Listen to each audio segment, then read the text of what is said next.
The rain in Seattle had been falling all day, steady and soft. The kind of rain that made people rush into warm spaces just to escape the gray skies. Ethan had been sitting alone in a corner of a crowded cafe, notebook open in front of him, but mostly blank. Pretending to write while watching the world outside blur through the window. He wasn't expecting anyone, and he wasn't looking for anything. He just wanted quiet. The door opened, a chime sounded, and in she walked. Claire. She wasn't dressed to impress. No dramatic entrance. No loud colors, just a beige coat, a scarf wrapped loosely around her neck, and damp hair that clung to her shoulders. Yet somehow, she drew his attention like no one else in the room. She looked around for a seat, but the cafe was packed with people hiding from the rain. The only free chair was at Ethan's table. She walked toward him, hesitating for a moment, her eyes asking the question before her lips did. "Is this seat taken?" Ethan shook his head quickly. "No, please, go ahead." She smiled, the kind of smile that wasn't forced, the kind that slipped through easily, as natural as the rain outside. She placed her coffee on the table, sat down, and pulled out a book from her bag. For a few minutes, they didn't speak. Ethan tried to return to his notebook, but his pen wouldn't move. Something about her presence felt alive, like she carried a quiet warmth that pushed the grayness away. Finally, she looked up from her book. "You right?" she asked, nodding toward his empty page. He laughed lightly, scratching the back of his neck. "I try. Today's not going very well." "What do you write about?" "Mostly stories," he said. "Sometimes about people, sometimes about moments like this."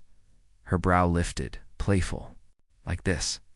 Sitting across from a stranger who couldn't find a seat, Ethan grinned. "Maybe, though you don't really feel like a stranger anymore." That made her laugh. And the sound was soft but bright, like a bell. It was then he realized he wanted to keep hearing it. They began talking, slowly at first, then faster, as if they had known each other for years. Claire told him she worked as a graphic designer, but painted in her free time. She spoke about how she loved rain because it reminded her of beginnings, not endings. Ethan shared pieces of himself too, though carefully, too carefully, because deep down, he made his first mistake. Instead of simply being himself, he tried too hard to sound interesting. He told her about projects that weren't as big as he made them sound, about travels that were more ordinary than he described. He thought impressing her meant creating a brighter version of his life. Claire, however, had sharp eyes. She didn't call him out, but she leaned back, observing him quietly. And he could sense she preferred honesty over polished stories. Yet even with that slip, the conversation kept flowing. They talked about music, about the way Seattle winters felt too long, about little things like favorite coffee flavors. Time blurred. By the time Ethan glanced at the clock, hours had passed, and the cafe was starting to empty. The rain had stopped outside, leaving the streets wet and shining under the streetlights. Claire stood up, slipping her book back into her bag. "Well, thank you for the seat," she said, her tone light, but her eyes lingered on him for a moment longer than polite. "Can I see you again?" Ethan asked, trying not to sound too eager. She tilted her head, considering, then nodded. "Maybe, but next time, don't try so hard. Just be you." Before he could answer, she was gone, her figure disappearing into the misty night. Ethan sat there, replaying her words. They weren't just a suggestion, they were a quiet warning. He didn't know it then, but he had stepped onto a path where every choice mattered. There were 9 things smart men should never do with women, and he had already stumbled on the first one. But something inside him whispered that this story wasn't over. Not yet. Claire had left the cafe, but she had left behind a spark to and Ethan couldn't shake the feeling. It might change everything. The weeks that followed. Their first meeting felt like a blur of small but unforgettable moments. Ethan and Claire began to see each other often, sometimes by plan, sometimes by chance. They strolled along the waterfront when the skies cleared, sipping hot chocolate from paper cups. They shared quiet dinners at little restaurants tucked between Seattle's busy streets. Even a walk through a crowded market felt different with Claire by his side. Ethan felt drawn to her calm spirit. She wasn't loud or demanding, but she had a way of making every space feel softer, lighter. Her laughter carried warmth, and her curiosity kept their conversations alive. She would ask about the smallest things, his favorite childhood memory, the first book that moved him, what he dreamed of doing if fear didn't hold him back. And every time she asked, Ethan hesitated. He smiled, he joked, he changed the subject. This was his second mistake. He thought being mysterious made him stronger. He believed holding back his feelings, hiding his fears, kept him safe. But to Claire, it felt like distance. She wanted to know the real Ethan, not the polished version he let the world see. And though she didn't say it right away, he could see it in her eyes. She wanted honesty, not walls. One evening, they sat by the lake. The water still and dark, reflecting the city lights.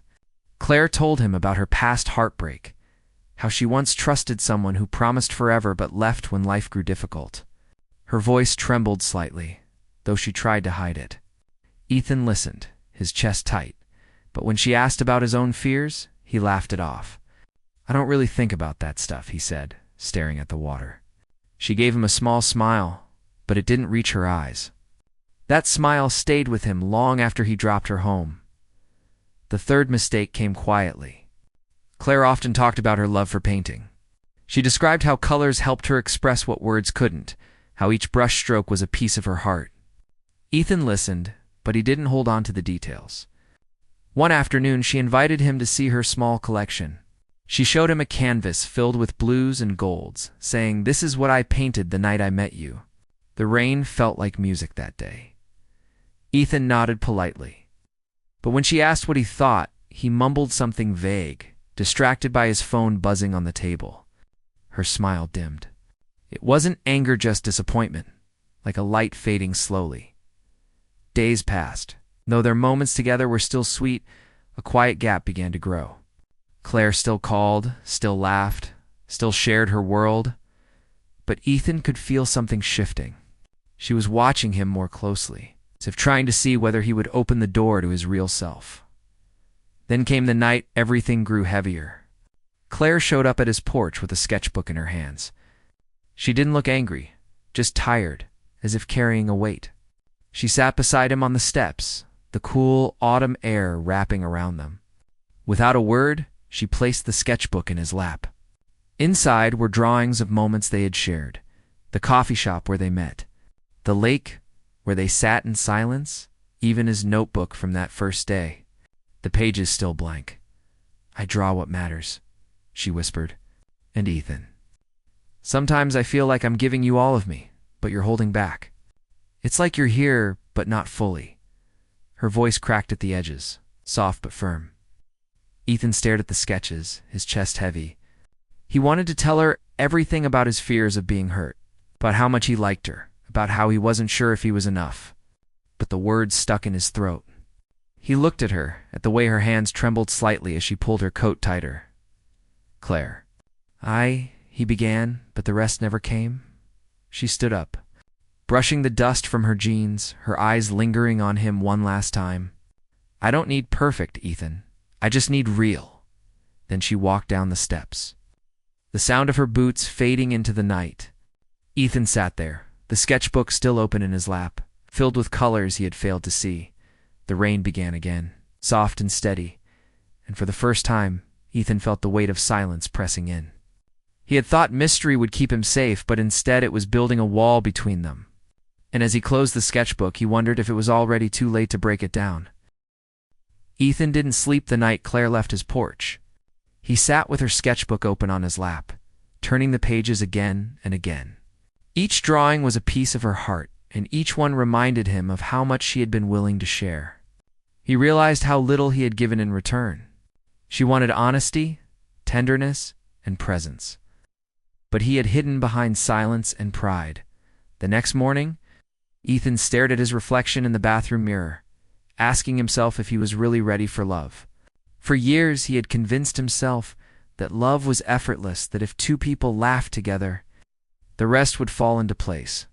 But now he knew his fourth mistake, believing love required no effort. Claire had given him consistency, patience, and care. While he had given her half-truths and walls, the days after, were harder. Claire still answered his calls, but her voice was quieter, her tone polite instead of warm. When they met for dinner, she smiled, but it felt practiced. She was there, but her heart seemed far away. Ethan felt the distance growing like a shadow he couldn't escape. It was during one of those dinners that Ethan made his fifth mistake. In an attempt to lighten the mood, he compared Claire to someone he once knew. "You remind me of this girl I used to date," he said casually, not realizing how deep those words would cut. Claire didn't speak right away. She simply placed her fork down, her lips pressed tightly together. When she finally looked at him, her expression was calm, but her eyes carried hurt. "Ethan," she said softly, "I don't want to be compared to anyone else. I want to be seen as me." Her words echoed in his mind long after that night. He hadn't meant to hurt her, but now he saw how careless he had been. Comparing her to someone from his past had brought another shadow into their story, one she never asked for. Then came the sixth mistake, the one that shook him most. One evening, they argued about something small. Claire had wanted to spend more time together, but Ethan, buried in work, brushed her off. When she pressed him, his frustration spilled over. His voice rose, sharp and impatient. For a moment, the air between them cracked with tension. Claire didn't raise her voice back. She only looked at him, eyes full of quiet hurt, before whispering, "I don't need shouting, Ethan. I just need kindness." Her words cut deeper than anger ever could. Ethan realized how quickly pride could turn love into pain. He remembered the way her eyes dimmed, the way she folded her arms around herself as though trying to protect her heart. That night, after she left, he sat alone in the silence, replaying the scene in his mind. He had promised himself he would never be careless, yet here he was, watching Claire pull further away. The turning point came a week later. They met at the park, where the trees had begun shedding their golden leaves. Claire walked slowly beside him, her hands tucked in her pockets, her gaze on the path instead of him. Finally, she stopped. "Ethan," she said, her voice low but steady, "I need to ask you something." He turned, his chest tightening. "What is it? Do you truly see me? Or do you just see the idea of me?" The question struck him like a storm. He opened his mouth, but no words came. For the first time, he understood what she had been trying to tell him all along. She didn't want grand gestures or impressive stories. She wanted presence, honesty, and respect. She wanted him to see her not as an image to admire, but as a person to cherish. Ethan swallowed hard, his throat dry. "Claire," he started, but she held up a hand gently. "You don't need to answer now," she said. "But think about it. Because I can't stay in a place where I don't feel truly seen." She turned and walked ahead, leaving Ethan frozen on the path. He watched her figure grow smaller, each step pulling her further away. His heart pounded with fear, not of losing her to someone else, but of losing her to his own mistakes. That night, lying awake in bed, Ethan thought about every moment they had shared, the way she had opened her world to him, the way she painted their story into colors, the way she trusted him even when he gave her little in return. He thought about her laughter, her tears, her quiet strength, and he thought about his mistakes, trying too hard to impress, hiding his feelings, forgetting details, believing love required no effort, comparing her to the past, and raising his voice when she needed calm. Each mistake was like a crack, small at first but widening with time. And now he was standing at the edge of something fragile. One more misstep, and everything could shatter. Ethan knew he had a choice. He could keep hiding, keep letting pride guide him, and watch Claire slip away.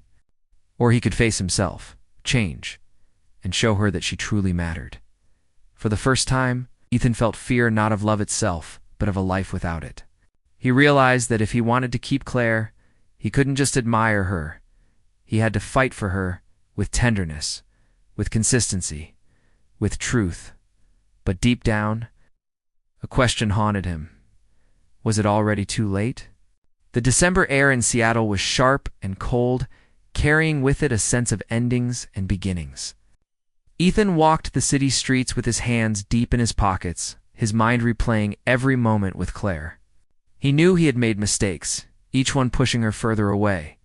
Yet a small part of him still believed he could make things right. He had to. The seventh mistake revealed itself slowly. He had taken Claire's presence for granted.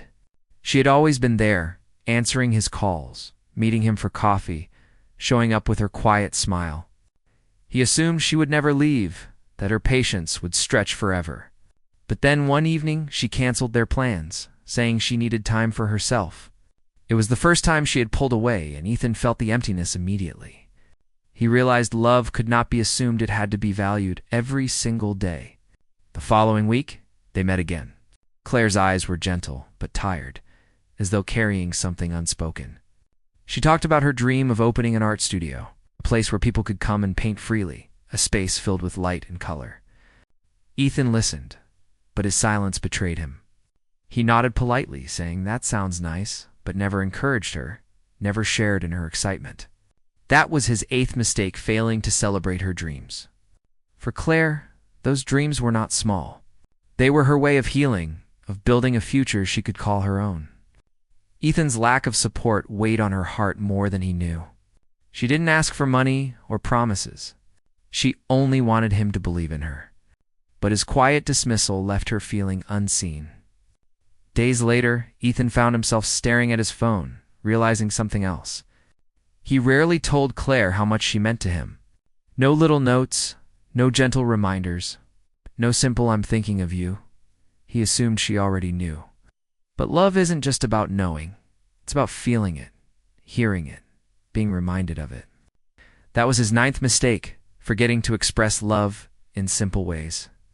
By then, the distance between them was clear. Claire still answered his calls, still met him, but the warmth in her voice had cooled. Ethan knew he was running out of time. One crisp December night, determined not to lose her. Ethan went to the place she had once shown him, a small room she was renting to turn into her future art studio. The windows were bare, the walls empty, the space cold. But to Claire, it was hope. Ethan walked in, carrying a box filled with brushes, paints, and blank canvases. He placed them on the floor, then pulled out a folded piece of paper. On it, he had written just a few words. "I see you. I believe in you. And I don't want to lose you." Claire entered the room moments later, surprised to find him there. Her eyes widened when she saw the paints, the brushes, and the note in his hand. She picked it up slowly, her fingers trembling. As she read, tears filled her eyes. Not dramatic, but quiet tears that slipped down her cheeks. Ethan stepped closer, his voice steady for the first time in weeks. "Claire, I've made mistakes. I've tried too hard when I should have been myself. I've stayed silent when you needed me to speak. I've forgotten details, dismissed your dreams, and taken your presence for granted. But I see it now. I see you, and I want to do better. Not someday now." Claire looked at him, her expression torn between hope and doubt. She had heard apologies before, but this felt different. This time he wasn't hiding. His eyes carried no walls, no pride, just sincerity. She placed the note back into his hand and whispered, "Ethan, love isn't about perfection. It's about showing up. Again and again. Can you do that?" He nodded, emotion tightening his throat. I will, if you'll let me." Silence filled the studio, broken only by the faint hum of the city outside. Claire looked around the empty room, then back at Ethan, as if weighing her heart. Finally, she smiled through her tears, soft and uncertain but real. "Then let's start here," she said, gesturing to the blank canvases. Ethan exhaled, relief flooding his chest. He reached for her hand, and for the first time in a long time, she didn't pull away. The night passed quietly. They painted side by side, not masterpieces, just colors on a canvas. Laughter mixing with the soft sound of brushes against paper. For Ethan, it wasn't about painting. It was about showing her he was present fully and completely. As dawn broke, light filled the room, touching the unfinished paintings. The scattered brushes, and the two of them sitting close, hands speckled with color. Ethan realized something profound. Love wasn't about avoiding mistakes. It was about learning from them. It's about never letting pride, silence, or neglect stand in the way of tenderness. He had once thought being smart in love meant being careful, Mysterio.